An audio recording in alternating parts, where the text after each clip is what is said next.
ADATA has announced the launch of its XPG EMIX H20 gaming headset for players from different platforms looking for a circumaural model with 7.1 virtual surround sound, 3.5mm analog jack and the classic USB. This is a gaming headset that integrates two 50mm speakers capable of offering a frequency response between 20 Hz and 20 kHz. A sensitivity of 106 dBm and an impedance of 32 omnios that seek to generate a quality sound for long sessions of game.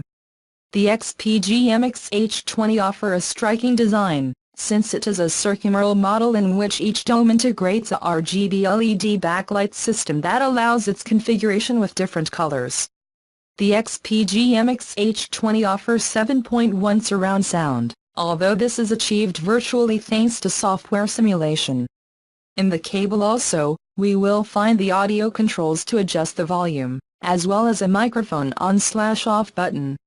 With a weight of 300 grams, they include a folding microphone and are connected by a 2.2-meter nylon cable.